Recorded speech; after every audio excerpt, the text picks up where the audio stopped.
Jujur lah, kalau mau dikatakan kami sekarang miskin gitu.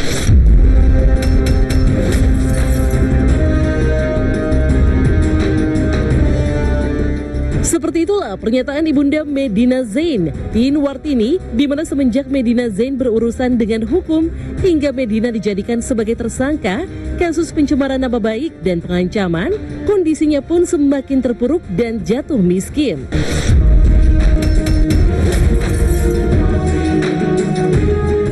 Dikenal sebagai pengusaha muda, Medina Zain memang kerap memamerkan kekayaannya seperti mobil mewah hingga koleksi-koleksi tas branded.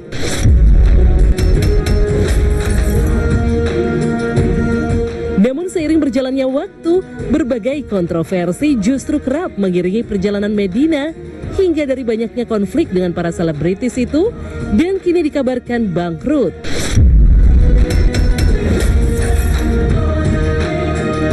Lantas seperti apa tangis Ibunda Medina Zain yang menceritakan keterpurukan Medina Zain yang dulu dikenal sebagai pengusaha sukses kini berubah jatuh miskin karena menanggung banyak utang dan cicilan.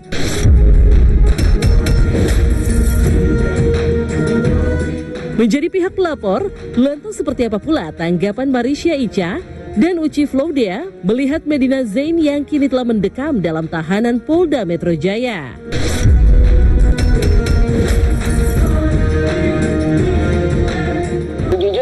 Kalau mau dikatakan kami sekarang miskin gitu, dalam tanda kutip ya, banyak cicilan yang harus ibu tanggung juga dari tadinya rentetan dari ibu ikut menopang menguatkan perusahaan Medin yang nggak tahu COVID-nya mau berlanjut 2,5 tahun.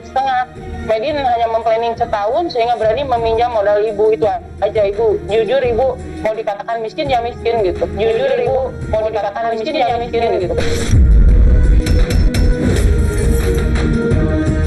Dengan kondisi saat ini dan bagaimana juga kondisi di rumahnya udah terbayang, ibu sedih, kasihan gitu. Sesama manusia pastikan kita dengan melihat seperti itu adanya rasa iba.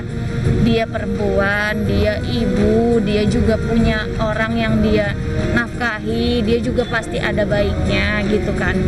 Tapi di sini saya yakinkan lagi bahwa ternyata orang ini memang layak untuk diproses dengan perilaku dan kelakuannya dia yang manusia tuh banyak baiknya atau banyak buruknya gitu. Tapi ternyata keburukannya dia ini memang layak sekali untuk diproses, bukan hanya dengan permasalahan saya, tapi alhamdulillah di permasalahan saya dengan saya menjawab, Tuhan menjawab gitu doa-doa orang-orang yang dia zolimi.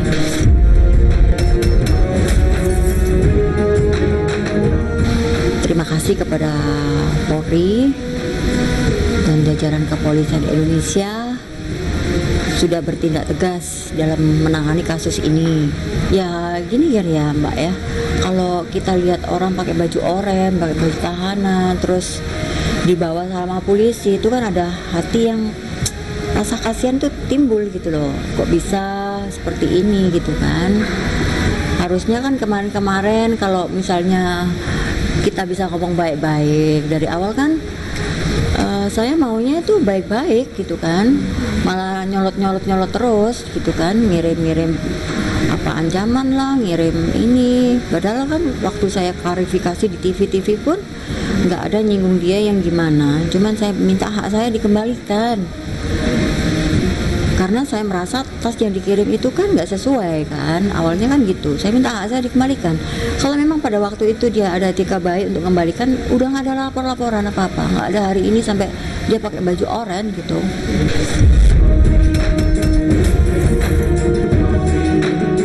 Semoga juga bisa menolong Medin, segelintir Medin yang orang-orang juga udah pada tahu bagaimana kondisinya di saat seperti kejadian dan sekarang. Semoga Allah bisa menunjukkan jalan bagi kami dan keluarga kami, itu aja.